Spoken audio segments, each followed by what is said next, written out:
Olá, estamos começando mais um programa Sociedade de Direito. Este programa é gravado no estúdio Manuelito Eduardo Campos, da Faculdade Integrada da Grande Fortaleza. Hoje nós temos o prazer de receber em nossos estúdios aqui as professoras da casa, da Faculdade Grande Fortaleza, a professora Cíntia Farias, minha amiga, professora Neuzani Feitosa. É um prazer imenso estar aqui nesse bate-papo com vocês, falando hoje sobre o direito dos filhos, não é isso, professora Cíntia? A senhora falou que tem estudado, tem pesquisado esse assunto, né? Então, a senhora fala um pouco para a gente, o que é isso, direito dos filhos? Pronto, professor Arnaldo. Gostaria de iniciar agradecendo a oportunidade de estar aqui, nesse bate-papo aqui, né? Que eu acho que é bem interessante. É elucidativo. O que eu vejo, eu tive a oportunidade de passar 2 anos na vara de família. E tem dúvidas que são recorrentes, que embora nós tenhamos as legislações fragmentadas ao longo da Constituição, do Código Civil, de leis dispersas, é comum determinadas dúvidas com relação aos filhos. Então, é comum você ter dúvidas em relação se o filho que está na barriga ainda se tem direito ou não, se depois que nasce, quais são os direitos, se tem deveres, a guarda, questão de alimentos, de sucessão.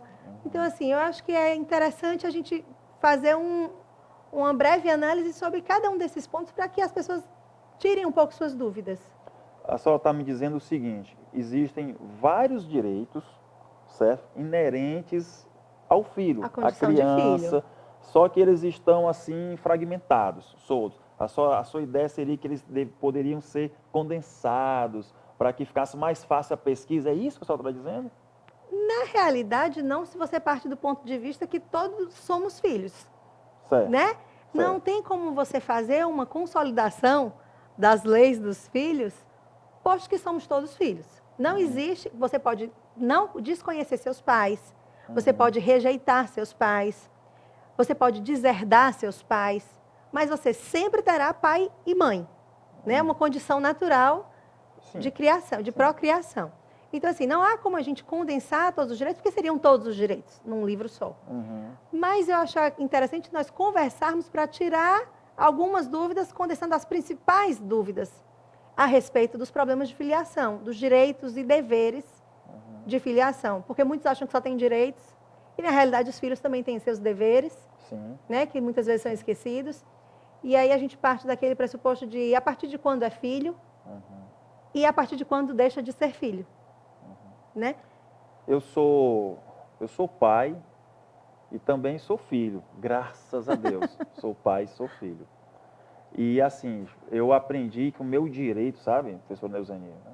Meu direito em casa é sempre assim, papai falou comigo, eu digo senhor, mamãe falou comigo, eu digo senhora, mamãe, né? Então sempre foi assim. Você tem filhos, professora? Eu tenho uma filha chamada Kathleen, né?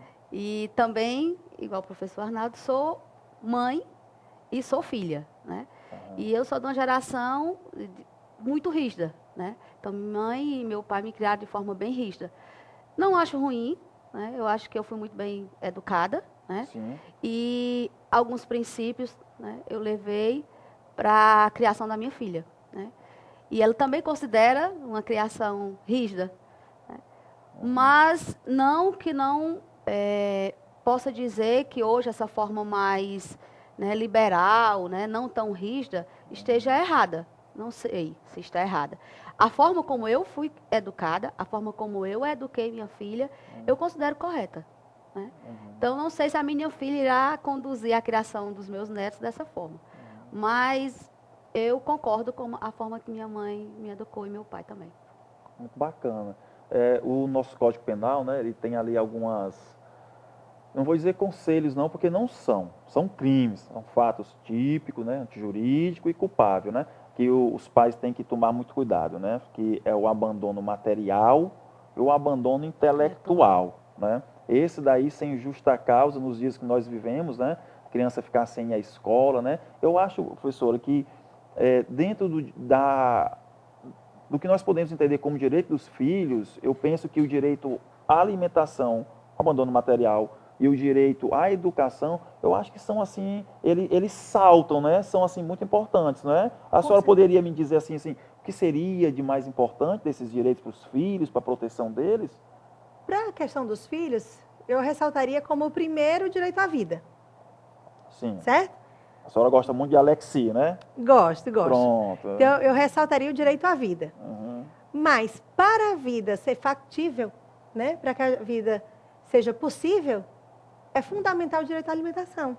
É fundamental o direito à saúde. Sim. É fundamental o direito à educação, né? Que é para você poder dar continuidade de uma forma ordenada, organizada à sua vida. Então, esses direitos estão todos elencados, na realidade, sairia um pouquinho do Código Penal e iria para a Constituição, já que é nossa carta maior, né? Onde ela traz todos esses direitos elencados, tanto nos direitos individuais como nos direitos sociais, né? E aí, quando ela vai lá para o artigo 60, no parágrafo 4º, ela vai dizer que eles são cláusulas pétreas. Sim, são cláusulas pétreas. Ou seja, importante. São aqueles direitos que não podem sofrer emenda alguma, não podem ser modificados, não podem ser retirados do ordenamento jurídico. Então, todos esses direitos são de suma importância. E são eles que vão fundamentar toda a vida da gente. Desde a hora que nós somos concebidos na barriga da nossa mãe, né, até o momento da nossa morte. Então, assim, com relação à barriga da mãe, existe, aí o senhor falando na tipificação penal, questão do nascituro, né? Se nascituro tem ou não direito, que não deixa nunca de ser um debate, porque envolve questão religiosa, questão de política, até que, de medicina, da ciência, até que ponto, a partir de quando se inicia a vida. E aí o nosso Código Penal ele vai dizer que ninguém tem direito a praticar o aborto, exceto em alguns casos. Né? O aborto, como regra, ele é um crime, ele é tipificado. Sim, como regra é um crime. Ele, como regra, é um crime. E aí existem casos específicos. Do mesmo jeito que a Constituição coloca que a regra é o direito à vida, ou seja, condizente, mas existe a exceção em caso de guerra, que é um direito à morte, a uma pena de morte. E aí o aborto seria a mesma coisa, né? Então, o aborto, pelo Código Penal, ele está tipificado a possibilidade de aborto não ser crime quando for em caso de que corra risco a vida da mãe, né? Ou quando ele for causa de um estupro, né? Consequência de um estupro, desde que seja consentido pela mãe ou pelo representante legal aquele aborto. Certo. Recentemente, o STF ele entrou numa discussão a respeito de e o filho anencéfalo? Né? O anencéfalo é aquele que você não tem desenvolvimento cerebral adequado, então se acredita que não vai dar continuidade à vida. Ele vai nascer e logo depois está fadado a morrer. Nesse caso, embora o Código Penal seja muito expresso nos dois tipos de possibilidades de aborto, o STF ele fez uma interpretação extensiva e ele decidiu que, em caso de anencéfalos, pode abortar. E sobre a atual decisão do STF, no sentido de que a interrupção pode ser feita até 90 dias, com base no princípio da dignidade da pessoa humana. A senhora concorda? Aí a questão de concordar ou não, aí você envolve toda a sua, eu diria, hermenêutica aspiral, tipo, quem sou eu que me forma, né? Eu tenho um fundamento cristão. Então, eu, quanto pessoa, não concordo. Mas, enquanto jurista que analisa o Estado como um Estado laico, que ele alberga diversos tipos de cidadãos, católicos, não católicos, religiosos, não religiosos, aí eu consigo ver uma legalidade, uma legitimidade para isso. O que o STF fez agora, mais recentemente, que foi agora no finalzinho do ano de 2016, foi autorizar num caso concreto. Sim, foi um caso concreto. Porque o caso do anencéfalo, ele colocou sentido erga omnes. Sim. Ou seja, ele é vinculado para todos os juízos. Todo mundo há de seguir aquele entendimento do STF. Anencéfalo pode abortar, pacífico. No caso dos 90 dias, que foi resolução agora, ele foi um caso concreto. Então, o que ele fez foi simplesmente abrir precedência. Ele não criou uma vinculação, ele não criou erga omnes. Então, cada mãe, cada caso vai ser julgado como um caso único, um caso específico. Naquele caso, eles permitiram o aborto de forma legal, por se tratar ainda dentro dos 90 dias, porque diz que era o córtex cerebral, que ainda não era formado. Então, Daí, não teria sentimento. Não tem sentimento, não tem vida, que ele faz vida. analogia ao anencéfalo. O anencéfalo não tem o córtex cerebral fechado, então até os 90 dias primeiros do bebê, ele também não teria, logo, por analogia, ele conseguiria ter o aborto legalizado. Essa questão, ela é muito profunda, né? O STF, há anos que debate, eu estou querendo saber quando é que a vida começa. Né? O negócio é complicado. Mas olha só como é que são as coisas, essa questão do aborto. O artigo 7º do Código Penal, o artigo 5º também do Código Penal, eles vão falar do alcance da lei penal, né? O princípio da extraterritorialidade da lei penal. Pois bem, os navios em alto mar, a questão de estarem ou não com a bandeira, de estarem ou não a serviço do governo brasileiro, o que ocorre é que em alto mar se usa a lei da bandeira, a não ser que o navio esteja a serviço do país. Então vamos lá.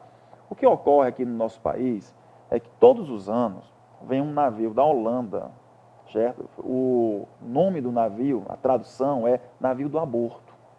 Você pode pesquisar, né? Chama-se navio do aborto. Pois bem, ele vem, ele fica aqui depois das 12 milhas náuticas, ele já fica na plataforma continental. Então ele fica fora do alcance do Estado brasileiro. Na Holanda o aborto é legalizado. O que acontece? Famílias que podem, pegam um barco, um helicóptero, vão até esse navio e fazem o aborto, segundo as leis da Holanda. Depois regressam para cá, felizes da vida, como nada tivesse acontecido. Talvez eu esteja sendo um pouco sarcástico. Mas o que ocorre é que eu não sei, professora, se nós não estamos num momento beligerante no direito, onde se busca fundamentar o direito a tudo. Tá entendendo? Eu tenho direito, assim, o meu direito ele acaba sendo maior do que o direito do próprio nascituro, acaba sendo maior do que o direito de toda uma sociedade de pensar alguma coisa. É o que se chama de direito sistemático. Eu penso, eu tenho um problema, então eu vou procurar aqui no direito um artigo, alguma coisa que me fundamente. Aí se fundamenta na dignidade da pessoa humana. Eu penso que a dignidade da pessoa humana é a norma hipotética fundamental do direito. Kant é que não usou essas palavras, né? Ele usou norma hipotética. Eu penso que aquilo era a dignidade da pessoa humana. Todo direito deve ser feito, pensado no ser humano. No ser humano. Então, essa questão do aborto, ela passa por essa questão complicada. A professora Neuzani trabalha no juizado especial, não é isso, professora? É, sim. Tá. Nós sabemos, mas a grande massa com certeza procura o juizado para tudo, né? Briga de vizinho, acidente de automóvel, tudo. Chega a gente no juizado querendo pensão para o filho, querendo, eu quero fazer o DNA. Acontece isso? Pensão para o filho, separação, né? Nós tivemos um caso recentemente, né, bem interessante. O senhor tinha se apaixonado por uma pessoa e aí saiu de casa. Né? E aí precisou retornar para pegar seus pertences pessoais. Certo. E a filha, que não era filha biológica dele, e sim apenas enteada, não permitiu entrar porque a mãe proibiu entrar. E aí ele foi no juizado para saber como é que tem que se resolver isso. Aí, como no juizado, né, as matérias são específicas da Lei 9.099, né, não abrange questão de família, na verdade, né, foi que nós orientamos para que ele ligasse e pedisse, né, para que a filha devolvesse seus pertences. Assim ele o fez. Retornou, né, dizendo que não deu certo. Né, e agora? Né? Aí, como nós trabalhamos... Ele queria uma resposta, Ele queria uma resposta, né? Porque lá era a justiça, né? E, sendo a justiça, tem que ter uma resposta. Né? Mas não era o local apropriado, né, para essa busca, né, e essa resposta. Pois bem. Então, o que nós fizemos? Como nós trabalhamos também com mediação, né, nós trabalhamos com a mediação pré-processual, ainda não existe o processo. Né? Todas as quartas-feiras, lá no juizado do 14º, nós temos mediações dentro da nossa competência e da nossa área de competência. Certo. foi o que nós fizemos. Como nós trabalhamos com a mediação, como se tratava de uma obrigação em relação à ex-esposa, né? E bem como a filha, de entregar, né, coisa, né? Foi o que nós fizemos. Não, vamos tentar ajudá-lo? A questão da divisão patrimonial, nós não podemos entrar nessa seara. Mas a entrega dos seus pertences, né, nós podemos resolver. Então, nós fizemos uma mediação, marcamos, né, para o dia ter uma mediação pré-processual. No mesmo dia, se eu não me engano, ele levou a intimação, porque é feita a notificação na própria unidade e a pessoa entrega, né, a outra parte. E aí ele entregou. No outro dia, ele chegou dizendo que a moça não queria ir ao juizado, resolver o problema e que entregou, né, os seus pertences. Então, de qualquer forma, não resolvemos né, na sua totalidade, porque aí entra essas questões familiares que nós não podemos, que não é nossa competência, mas essa outra parte que dava para se resolver, nós conseguimos, nem precisamos chegar à audiência pré-processual, no caso da mediação. Resolvemos. Mas muitas pessoas chegam com dúvidas e o que nós fazemos? Orientamos, né, para que procure ou a Defensoria Pública do Núcleo, aqui que nós chamamos o núcleo no João 23, né, que trata, né, sobre essas questões. Ou procurar, né, constituir um advogado particular, caso a pessoa tenha a possibilidade, né, remuneratória. Então, orientamos nesse sentido.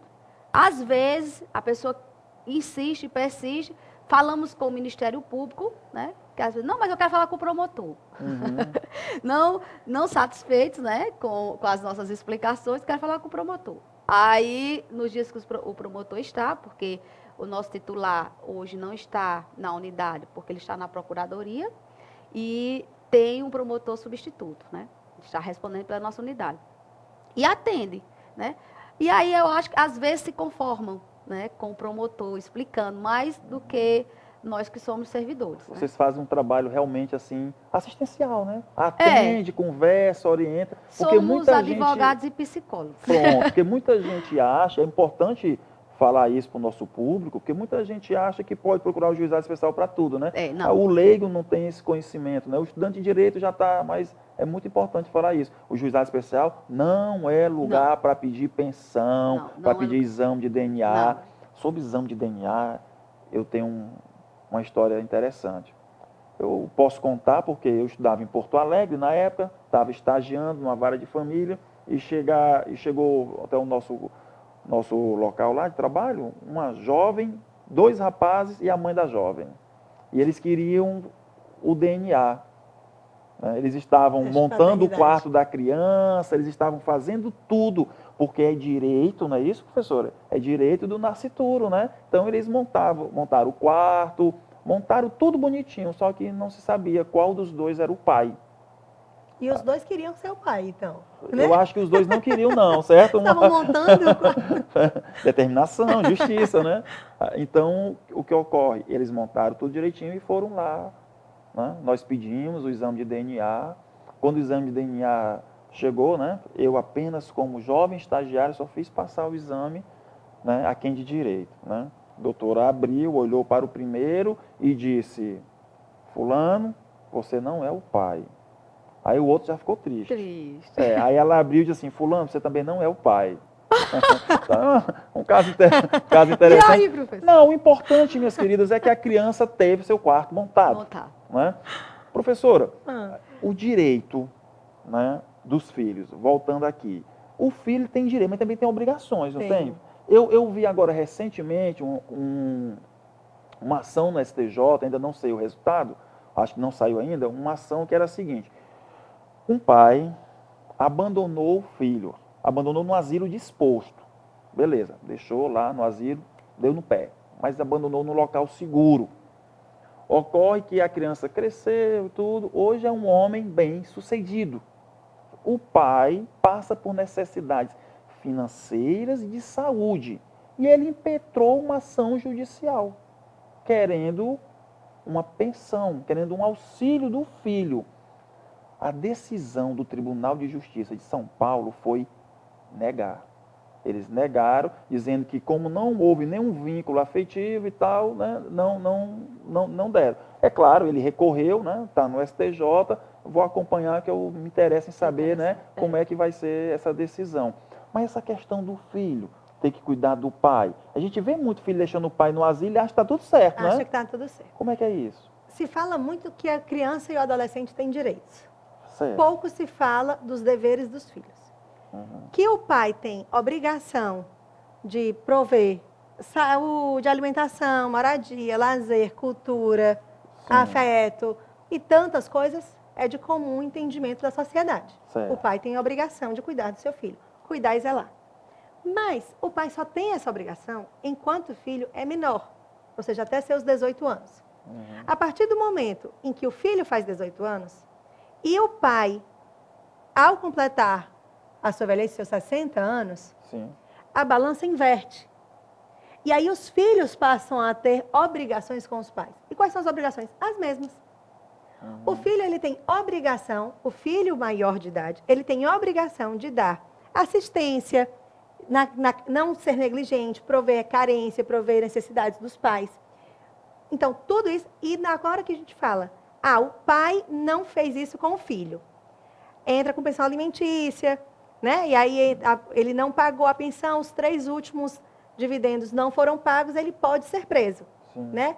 O novo Código de Processo Civil agora, ele trouxe até umas novidades, tipo de poder penhorar, de poder fazer protesto, levar protesto o nome daquele pai, e aí tipo o nome sujo na praça, porque não pagou. Agora pode ser descontado até 50% da folha salarial dele, do pai, para poder arcar com aquela dívida. Isso no novo Código de Processo Civil, né? Eu quero só fazer um parênteses aqui, tá? Porque poucas pessoas conhecem, mas no Código Penal nós temos um crime daquele que se nega a pagar a pensão alimentícia sem justa causa. O camarada se diz falido para não pagar a pensão alimentícia. Então é interessante que quem está em casa saiba que você pode ser penalizado na justiça civil por não ter pago, mas pode ser penalizado na justiça penal por estar se eximindo ao pagamento que tem a obrigação de fazer. Está fraudando aquele credor, né? Exato. Para continuar, professora. Pois bem, só que essa balança que é a favor do menor, ela vai inverter e vai ser a favor agora do idoso, do filho em relação ao pai. E ele deve as mesmas condições. Ele não pode deixar o pai sofrer negligência, nem sofrer carência, nem sofrer abandono. E aquele pai pode, da mesma forma que o filho pode cobrar a pensão de alimentos, o pai também pode cobrar do filho. Por conta da relação de parentesco. Por conta da relação de parentesco. E da mesma forma que o pai pode ser preso ao não cumprir com a sua dívida, o filho também pode ser preso ao não cumprir com a sua dívida. Isso. A questão é, os filhos têm coragem de processar os seus pais. E poucos pais têm coragem de processar os filhos. Então, essa relação, materialmente, é a mesma, indo e voltando, mas afetivamente não é a mesma. Os pais geralmente não têm. Com relação a esse caso que o senhor citou, existe o processo da exclusão de sucessão, né? Sim, existe. A indignidade, que é a indignidade, né? Que é você ser deserdado ou ser um filho indigno. Um dos casos que você faz em relação à indignidade e à deserdação é você deixar na carência o seu pai. Então, nesse caso, em que o filho foi abandonado e hoje o pai pede, o filho, ele pode tacitamente ter deserdado o pai. A lei pode entender como uma deserção daquele pai. E a partir do momento que aquele pai foi deserdado, ele não tem direito à pensão, porque ele foi um deserdado. Né? As pessoas isso de acham maneira que tácita, né? Tácita. Por que tácita? Porque não está num testamento expresso. Né? Você pode fazer uma exclusão de sucessão de forma expressa, no testamento, ou numa ação declaratória de indignidade, e pode fazer de forma tácita. Que a conduta dele já demonstra o que ele quer, né? Já demonstrou que ele deserdou o filho, logo foi deserdado, então ele não tem direito. E é ação penal pública, né? Incondicionada. A responsabilidade dos incapazes, né? Especificamente do que a senhora está falando, é bem interessante, porque eles acham que não existe nenhum tipo de responsabilidade. No caso, a responsabilidade civil, né? E excepcionalmente há. Né? Existe a possibilidade de uma responsabilidade, mesmo sendo subsidiária, né, e condicional, mas existe.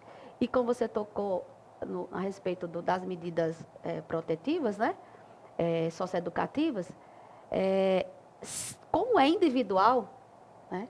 Neste caso, o pai não tem nenhuma responsabilidade. Então, no Estatuto, né, da Criança e do Adolescente, existem medidas que são personalíssimas. Uma vez infringida por parte da criança ou do adolescente, o pai não será responsável. Essa é uma exceção que poucos sabem, né? Poucos sabem que existe essa responsabilidade civil subsidiária, né? E poucos sabem, né, que nesse contexto, né, do Estatuto, no ato infracional, o pai não tem nenhuma responsabilidade, porque é personalíssimo. E muitos não conhecem, né, doutor? Muitos não conhecem. Essa questão da criança e do adolescente, ela tem uma lei própria, deveria, ao meu ver, ser dada em sala de aula para escolas, nas escolas. Também acho, sempre pensei nisso. Direito constitucional e o ECA nas escolas. E o ECA nas escolas. Direito do consumidor, nas escolas, direito eleitoral, primordialmente nas escolas, porque a partir dos 16 anos você já pode votar, então é bom que você tenha essa noção. Eu sou de uma época, não sei se vocês são também, vou aqui denunciar a minha idade, eu sou de uma época que existia um negócio chamado OSPB, Organização Social e Política do Brasil. A gente na escolinha jurava bandeira, botava a mãozinha aqui. E ali eu aprendi o que é um vereador, o que é um deputado, o que é um senador. Aprendi, né? Ali, pelo menos eu achei que tinha aprendido, certo? No dia da bandeira, cantava o hino da bandeira. E possivelmente aprendeu a honrar pai e mãe. Sim. Isso. Que é causa de deserdação, que é causa de filho indigno, que é causa de direitos e deveres. E tudo isso está faltando na base dos nossos jovens. Tudo isso está faltando ser dado nas escolas. A liberdade está cada vez ganhando mais espaço. E aí o senhor falou até no início, falando da história do navio holandês, o Papa João Paulo II, ele diz que o direito à vida, ele é um limitador da democracia. Porque a democracia, ela pode, mas não pode tudo. Nada nesse mundo, nenhum direito é absoluto.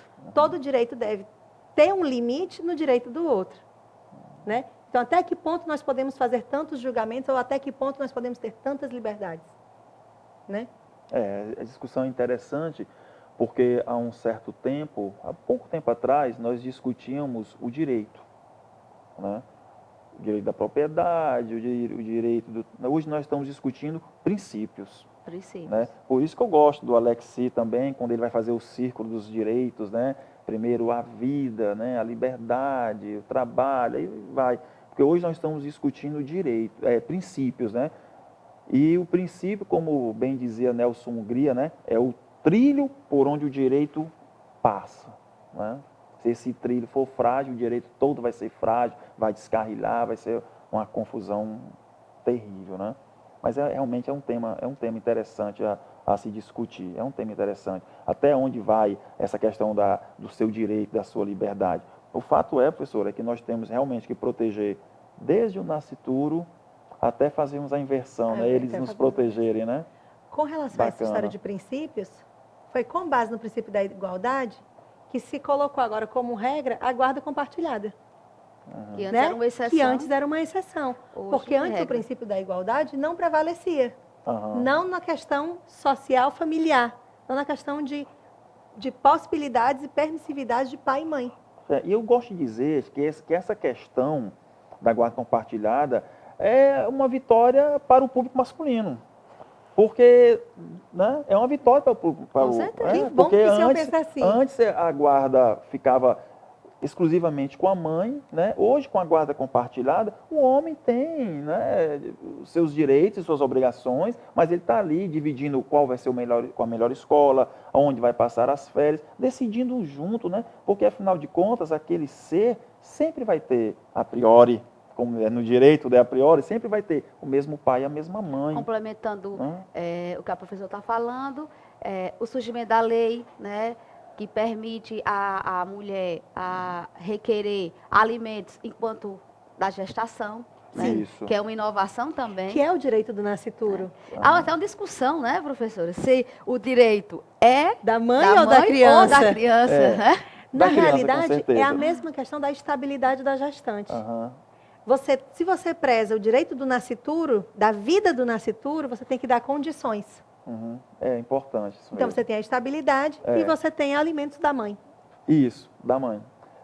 É uma questão, é da mãe, é da criança, né? Eu prefiro pensar que realmente a proteção é da criança, né?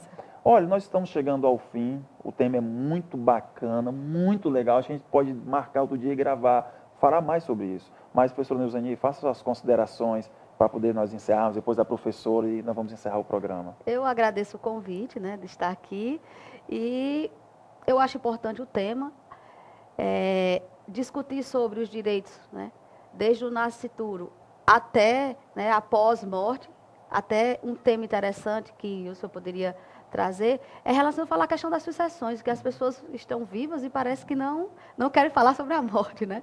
Então, assim, eu acho o tema interessante, um tema pertinente, e muitas pessoas ainda têm dúvidas a respeito disso, né? Então, adorei o convite. Obrigado, e espero participar professora. outras vezes. Obrigado. Agradeço aqui também as considerações aqui da professora. Excelente. Eu agradeço imensamente o convite, a oportunidade de poder falar, de poder tirar ajudar a esclarecer alguma dúvida que porventura o pessoal tenha. E é isso, me coloco inteiramente à disposição para o que precisar, adoro o tema. Espero que os filhos tenham muitos direitos e saibam cumprir com seus deveres. Muito obrigado. Bom, deu para você observar aqui o naipe aqui dessas professoras maravilhosas, tá ok? E se você quer ser grande, vem estudar com a gente aqui, vem ser grande com a gente aqui, que você vai, com certeza, terá algumas aulas maravilhosas. O nosso recado de hoje é: pais, aproveitem, amem seus filhos e filhos, não abandona seu pai não, tá? Se há uma coisa importante, é papai e mamãe, e para o meu papai e para minha mamãe, eu mando um abraço aqui. E o programa Sociedade e Direito vai ao ar todos os dias pela FGF TV, canal universitário de Fortaleza, canal 14 da Multiplay e nas redes sociais. Até a próxima.